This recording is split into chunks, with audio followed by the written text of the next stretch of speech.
प्रतीक्षा सावंत आजच्या बातमीपत्रात आपलं स्वागत। नजर टाकूयात हेडलाईन्सवर।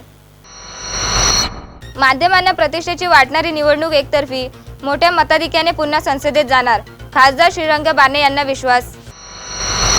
मावळच्या विकासासाठी पार्थ पवार यांना मोठे मताधिक्य देऊन विजयी करा, सुनेत्रा पवार यांचे खोपोलीतील महिलांना आवाहन। कामोठ्यात निवडणुकीच्या तोंडावर पोलिसांची गुन्हेगारांवर तडीपारीची कारवाई। सुधागडमध्ये भाजपला मोठा धक्का, जिल्हा सरचिटणीस सुनील दांडेकर राष्ट्रवादीत। पोलादपूर तालुक्यात काँग्रेस कार्यकर्त्यांचे शिवसेनेत प्रवेश, निवडणुकीच्या तोंडावर आघाडीला धक्का। उपजिल्हाधिकाऱ्यांनी केले शिक्षक आणि अंगणवाडी सेविकांना मार्गदर्शन। आता बातम्या पाहूयात विस्ताराने। अजित पवार आणि राष्ट्रवादी पक्ष भ्रष्टाचारी असून त्यांच्यासोबत असलेला जयंत पाटलांचा शेका पक्ष मांडवली करणारा पक्ष असून अजित पवार पुत्रप्रेमाने वेडे झालेत, असा घणाघात मावळचे खासदार आणि महायुतीचे उमेदवार श्रीरंग बारणे यांनी केलाय। माध्यमांना प्रतिष्ठेची वाटणारी निवडणूक प्रत्यक्षात एकतर्फी होईल आणि मोठ्या मताधिक्याने आपण पुन्हा संसदेत निवडून जाऊ, असा विश्वास बारणे यांनी व्यक्त केलाय। आपण विकासाच्या मुद्द्यावर निवडणुकीला सामोरे जातोय। 5 वर्षात केलेली कामे लोकांपर्यंत पोहोचली आहेत। आपल्यासमोर नवखा उमेदवार असून त्याचे कर्तृत्व काय, असा प्रश्न करत अजित पवार आणि त्यांचा राष्ट्रवादी पक्ष घोटाळेबाज असून मावळचा गोळीबार लोक अजून विसरले नाहीत। त्यामुळे भ्रष्टाचारी अजित पवार आणि राष्ट्रवादीला मावळची जनता जागा दाखवेल, असा विश्वास बारणे यांनी व्यक्त केलाय। विकासाची कामं घेऊन या निवडणुकीला सामोरं जातोय। मला या निवडणुकीमध्ये कुठले आव्हान असं वाटत नाही। माझ्यासमोर एक नवखा उमेदवार आहे। पवारांच्या परिवारातील जरी असेल तरी त्याचं कर्तृत्व कुठलंही नाही आणि पवार म्हणून एक लेबल लावून फक्त तो उमेदवार या मतदारसंघामध्ये फिरतोय, परंतु या राज्यामध्ये अनेक भ्रष्टाचारामध्ये पवारांचं नाव आलेलं आहे। त्यामुळं अनेक घोटाळे त्यांच्या कारकिर्दीत झालेले आहे। त्यामुळं मावळची जनता हे सगळं जाणू नये, मावळचा गोळीबार जाणू नये, पिंपरी चिंचवडचा भ्रष्टाचार जाणू नये आणि या मतदारसंघामध्ये दूरवर देखील त्या उमेदवाराचा परिचय नाही। संपूर्ण मावळ लोकसभा मतदारसंघामध्ये मतदाराचा कौल, जनतेचा कौल हा मला समजू लागलेला आहे आणि जनतेनं ही निवडणूक मतदारांनी हातामध्ये घेतलेली आहे आणि या निवडणुकीमध्ये भ्रष्टाचारी राष्ट्रवादी काँग्रेस पक्षाला, भ्रष्टाचारी अजित पवारांना त्यांची जागा या मावळची जनता दाखवल्याशिवाय राहणार नाही। संवाद मराठीला दिलेल्या विशेष मुलाखतीत खासदार श्रीरंग बारणे यांनी अजित पवार, राष्ट्रवादी आणि शेका पक्षावर जोरदार टीका केली असून केलेल्या विकास कामांचा लेखाजोखा मांडला आहे। आघाडीचे उमेदवार पार्थ पवार यांना लक्ष्य करताना बारणे यांनी पुन्हा संसदेत जाऊ असा विश्वास व्यक्त केलाय। बारणे यांची ही विशेष मुलाखत गुरुवारी रात्री 9 वाजता संवाद मराठी लाईव्ह वृत्तवाहिनीवर प्रसारित केली जाणार आहे। ब्युरो रिपोर्ट, संवाद मराठी लाईव्ह, पिंपरी चिंचवड। आजोबा आणि वडिलांकडून राजकीय आणि सामाजिक बालकडू मिळाल्याने पार्थ पवार मावळचा विकास नक्की करतील, असा दावा करत पार्थ यांना मोठे मताधिक्य देऊन विजयी करण्याचे आवाहन खोपोलीत आयोजित केलेल्या महिला मेळाव्यात बोलताना सुनेत्रा अजित पवार यांनी केले। राष्ट्रवादी महाआघाडीचे उमेदवार पार्थ अजित पवार यांच्या प्रचारार्थ खोपोली आणि खालापूर तालुक्यातील महिलांचा मेळावा राजर्षी शाहू महाराज सामाजिक सभागृहात आयोजित करण्यात आला होता। खालापूरच्या उपनगराध्यक्षा शिवानी जंगम यांनी यावेळी प्रस्तावित केले। सिलेंडरचा भाव काय होता, आता काय झालाय, पेट्रोलचा तेव्हा भाव काय होता, आता काय झालाय, सगळ्यात मोठी आपल्याला संकट जे आपल्या माननीय पंतप्रधानांनी दिलं, जे नोटबंदी करून ते अक्षरशः आपल्या महिला भगिनींवर सगळ्यात मोठी ती संकटाची आपल्यावर त्यांनी एक कुऱ्हाड टाकलेली आहे की आपण जे साडीच्या घडीत लपवलेले, कुठतरी पिठाच्या साखरेच्या डब्यात टाकलेले जे पैसे होते, जी आपली पुंजी होती, ती सगळी आपल्याला रिकाम करून टाकलेलं आहे या सरकारने। असे अनेक प्रश्न आहेत। रायगड जिल्हा महिला काँग्रेसच्या अध्यक्षा श्रद्धा ठाकूर आणि राष्ट्रवादीच्या युवती संघटक प्रतीक्षा लाड यांनीही यावेळी मेळाव्यासाठी उपस्थित असलेल्या महिलांना मार्गदर्शन केले। पण उपस्थित महिलांना मला सवाल आहे की या ठिकाणी आपल्याला महागाई कमी झालेली दिसली का? तर नाही, महागाई तर कमी झालीच नाही, उलट काय झालं, गॅस सिलेंडरचे दर यांनी गगनाला भिडवून ठेवले। आज काँग्रेस राष्ट्रवादी युपीएच्या माध्यमातून गॅस सिलेंडरचे दर त्यावेळेला 2014 पूर्वी 450 रुपये होते। आज आपण महिला भगिनी बघितलं तर गॅस सिलेंडरचे दर हे 1000 रुपयापर्यंत गेलेले आपल्याला बघायला मिळते। आज उज्ज्वला योजना या मोदी सरकारने आणली। महिलांना सांगितलं की आम्ही धुरापासून मुक्त करू, पण आज माझ्या आदिवासी पाड्यावरच्या किंवा गरीब महिला खरोखर या धुरापासून मुक्त झाल्यात का? तर याचं उत्तर नाही। उज्ज्वला योजना ही केवळ कागदावरच राबवली गेली आणि या उज्ज्वला योजनेच्या नावाखाली माझ्या महिला भगिनींना मिळणारं रॉकेल हे देखील या सरकारने बंद केलं आहे.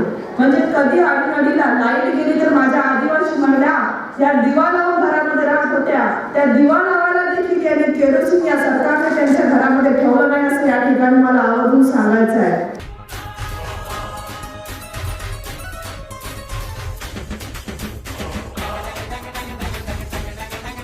मी तुम्हाला सगळ्या महिलांना विचारते, विकास झाला का? माझा तरी विकास नाही झाला, तुमचा झाला का? हो की नाही? बरं, आता मला आवाज ऐकू आला. खरं तर विकास फक्त झाला मोठ्या व्यावसायिकांचा, ज्यांच्याकडनं त्यांना पैसे, त्यांच्याकडनं त्यांचे जे काही फंडिंग होते ते उभारत होते, त्या विकासकांचा, त्या व्यावसायिकांचा विकास झाला. नक्कीच माझ्यासारख्या सर्वसामान्य जनतेचा जे आपण भोगतोय आजपर्यंत या सरकारमुळे, त्यांचा नक्कीच विकास नाही झाला.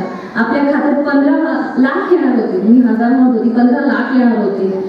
आपल्याकडे महागाई जाणार होती, आपल्याकडे रोजगार वाढणार होते, आपल्याकडे युवक आणि युवतींना जास्तीत जास्त 2 करोड युवक आणि युवतींना रोजगार देण्याची भाषा होती. खूप काही आपल्याला वचनं दिली गेली, पण ती कोणतीही पाळली गेली नाही. कुठल्याही प्रकारचा विकास झाला नाही. सबका साथ सबका विकास. साथ तर तुम्हाला लोकांनी दिली 2014ला, पण विकास काही झाला नाही. विकास फक्त त्या पार्टीचा झाला, त्या पार्टीच्या नेत्यांचा झाला, आणि नक्कीच त्यांना जे फंडिंग करतात त्या व्यावसायिकांचा झाला. पण आमच्यासारख्या सर्वसामान्य जनतेचा विकास थोडाही झाला नाही. आजोबा आणि वडिलांकडून राजकीय आणि सामाजिक बाळकडू मिळाल्याने पार्थ पवार मावळचा विकास नक्की करतील असा दावा करत पार्थ यांना मोठे मताधिक्य देऊन विजयी करा असे आवाहन यावेळी बोलताना सुनेत्रा पवार यांनी उपस्थित महिलांना केले. लहानपणापासूनच तो आपल्या आजोबांना, आपल्या वडिलांना, आपल्या आत्यांना पाहत आलेला आहे. आपल्याला माहिती आहे की एखाद्या मीडियावाल्याचा मुलगा परत मीडियावालाच होतो. बरेच वेळा एका कलाकारांचा मुलगा कलाकार असतो, शेतकऱ्याचा मुलगा सुद्धा शेतकरीच असतो. तो लहानपणापासून आपल्या वडिलांना, आपल्या घरातल्या लोकांना बघत आलेला असतो. त्याच्यामुळे काही संस्कार हे घरातच होत असतात. त्यामुळे कसं पार्थलाही राजकीय आणि सामाजिक बाळकडू हे घरातूनच मिळालेलं आहे. तो आपल्या आजोबांना लहानपणापासून अनेक गोष्टी करताना पाहत आलेला आहे. आपल्याला माहिती आहे की आपले खासदार कोण आहेत माहिती आहे का आपल्याला सगळ्यांना? गेल्या 15 वर्षात 10 वर्षात त्यांनी काय केलं? जेव्हा जेव्हा मी प्रत्येक ठिकाणी जाते तेव्हा बऱ्याच जणांना खासदारांचं नावही माहिती नाही. असो, मला आपल्याला एवढंच सांगायचं आहे की आपली मावळची निवडणूक ही अतिशय प्रतिष्ठेची बनवलेली आहे. तुम्ही सर्वांनी हा विश्वास दाखवलाय पार्थसाठी. तर पार्थ तरुण आहे, त्याला विजन आहे आपल्या आजोबांसारखाच.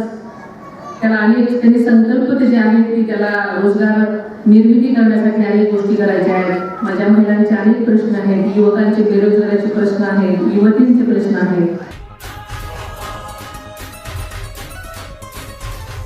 यावेळी महिलांनी मोठी गर्दी केली होती. खोपोलीच्या नगराध्यक्षा सुमन अवसरमल, पंचायत समितीच्या माजी सभापती श्रद्धा साखरे, नगरसेविका जेनी सॅम्युअल यांच्यासह नगरसेविका आणि महिला पदाधिकारी यावेळी मोठ्या संख्येने उपस्थित होत्या. दिनेश पाटीलसह ब्युरो रिपोर्ट, संवाद मराठी लाईव्ह, खोपोली. निवडणुकीच्या काळात शहरात कोणताही अनुचित प्रकार घडू नये, शांतता नांदून कायदा सुव्यवस्था टिकावी यासाठी कामोठे पोलीस ठाण्याचे वरिष्ठ पोलीस निरीक्षक देविदास सोनवणे यांनी 8 गुन्हेगारांना तडीपार केले आहे.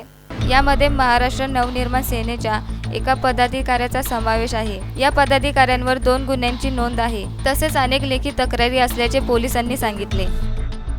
सध्या लोकसभा आहे त्या अनुषंगाने आम्ही आमच्या हद्दीतील जे गुन्हेगार आहेत रेकॉर्डवरचे, मिलिंद खाडे, प्रज्योत आगवणे, सुनील गोवारी, जयेश गोवारी, सतीश पाटील, नितीश पाटील या लोकांना आम्ही तडीपार केलेले आहे. आणि अजून 2 जे आहेत, प्रवीण माने आणि विकास निकम असे प्रस्तावित आहेत. हे जे इसम आहेत हे गुन्हेगार प्रवृत्तीचे आहेत. समाजात शांतता नांदावी, लोकसभेचं कामकाज योग्य रीतीने पार पाडावं व समाजात कुठल्याही प्रकारचा त्रास होऊ नये अशा या गुन्हेगारी प्रवृत्तीच्या लोकांना आम्ही तडीपारचा प्रस्ताव माननीय DCP झोंटू साहेबांकडे पाठवलेला आहे. यांना नवी मुंबई, ठाणे आणि रायगड या जिल्ह्यातून 2 वर्ष हद्दपार करावे असा आमचा प्रस्ताव आहे. लोकसभा निवडणुकीच्या पार्श्वभूमीवर कामोठे वसाहत तसेच अन्य शहरात आपल्या नावाचा दबदबा निर्माण करून पोलीस आणि रहिवासी यांच्यामध्ये दहशत माजवणाऱ्या तब्बल 8 गुन्हेगारांना कामोठे पोलिसांनी तडीपार केले आहे. मनोज भिंगारडे, संवाद मराठी लाईव्ह, नवी मुंबई. बातमीपत्रात वेळ झाली आहे छोट्याशा विश्रांतीची. कुठेही जाऊ नका, पाहत राहा संवाद मराठी लाईव्ह. श्री गणपती संस्थान महड, तालुका खालापूर, जिल्हा रायगड. श्री वरदविनायकाच्या भक्तांसाठी भक्तनिवासाची सोय, स्वच्छता आणि 24 तास गरम पाणी, CCTVची नजर. आगाऊ नोंदणीसाठी संपर्क करा 02192 26 69 12 72 76 47 38 54. विश्रांतीनंतर बातमीपत्रात आपलं पुन्हा एकदा स्वागत. पाहुयात उर्वरित घडामोडी. लोकसभा निवडणुकीच्या तोंडावर भाजपला सुरुंग लावण्याचे काम राष्ट्रवादीचे नेते वसंतराव ओसवाल यांनी केले असून जिल्हा सरचिटणीस सुनील दांडेकर यांनी कमळाला सोडून राष्ट्रवादीचे घड्याळ हाती बांधले आहे. 25 वर्ष भाजपमध्ये काम करणाऱ्या सुनील दांडेकर यांनी मंगळवारी पक्षाचा सदस्य आणि जिल्हा सरचिटणीस पदाचा राजीनामा दिला. राष्ट्रवादीचे राष्ट्रीय सरचिटणीस आणि लोकसभेचे उमेदवार सुनील तटकरे यांच्या नेतृत्वावर विश्वास ठेवून दांडेकर यांनी राष्ट्रवादी काँग्रेस पक्षाचे ज्येष्ठ नेते वसंतराव ओसवाल यांच्या प्रमुख उपस्थितीत राष्ट्रवादीत प्रवेश केला. राष्ट्रवादीचे नेते वसंतराव ओसवाल यांनी सुनील दांडेकर यांचे राष्ट्रवादीत स्वागत केले. यावेळी कार्यकर्ते मोठ्या संख्येने उपस्थित होते. आज या ठिकाणी भाजपचे ज्येष्ठ नेते ज्यांनी भाजप अडचणीत असताना या सुधागड तालुक्यात आणि रायगड जिल्ह्यात भाजपचं अतिशय चांगलं काम केलं, ते सन्माननीय सुनील दांडेकर आज राष्ट्रवादी पक्षात आले. त्यांचं मी सुधागड तालुका आणि रायगड जिल्ह्यामार्फत तर्फे त्यांचं मनपूर्वक स्वागत करतो. पक्षामध्ये होत असलेल्या मानसिक तणावामुळे आज मला भाजप सोडून राष्ट्रवादीमध्ये प्रवेश करण्यास प्रवृत्त झालेलो होते. तरी त्याची नेमकी कारणं काय असतील, कशा पद्धतीनं, म्हणजे कुणावर तुमची नाराजी आहे? भारतीय जनता पार्टी ज्या वेळेला फार कमी प्रमाणात इथे होती त्यावेळेला आम्ही सर्व कार्यकर्ते मनापासून काम करत होतो, परंतु पक्षाची सत्ता आल्यानंतर पक्षात जे बाहेरून लोक आली त्यांनी सर्व पक्ष हा आपल्या ताब्यात घेण्यास सुरुवात केली आणि माझ्यासारख्या जुन्या कार्यकर्त्यांवरती अन्याय करायला सुरुवात झाली. त्याच्यामुळे मी नाराज झालो. धम्मशील सावंत, संवाद मराठी लाईव्ह, सुधागड, रायगड. आमदार भरत गोगावले यांच्या विकास कामांचा धडाका पाहून पोलादपूर तालुक्यातील मोरगिरी फौजदारवाडी येथील काँग्रेसच्या असंख्य कार्यकर्त्यांनी आमदार गोगावले यांच्या नेतृत्वावर विश्वास दाखवत शिवसेनेत जाहीर प्रवेश केला. प्रवेशकर्त्यांनी मोरगिरी हा यापुढे शिवसेनेचा बालेकिल्ला राहील आणि आता फक्त शिवसेनेचा भगवाच फडकेल असे अभिवचन दिले. लोकसभा निवडणूक अवघ्या 5 दिवसांवर आली आहे, त्यामुळे या प्रवेशाचा फटका आघाडीला बसण्याची शक्यता असून अटीत तटीच्या क्षणाला आमच्यावर विश्वास दाखवला, त्यामुळे या विश्वासाला कधीच तडा जाऊ देणार नाही असा विश्वास यावेळी आमदार भरत गोगावले यांनी कार्यकर्त्यांना दिला. देवेंद्र दरेकर, संवाद मराठी लाईव्ह, पोलादपूर. लोकसभा निवडणुकीबाबत मार्गदर्शन करण्यासाठी उपजिल्हाधिकारी प्रशांत खेडेकर यांनी जिल्ह्यातील अंगणवाडी सेविका आणि जिल्हा परिषद शिक्षकांची कळमनुरी तहसील कार्यालयात विशेष बैठक घेतली.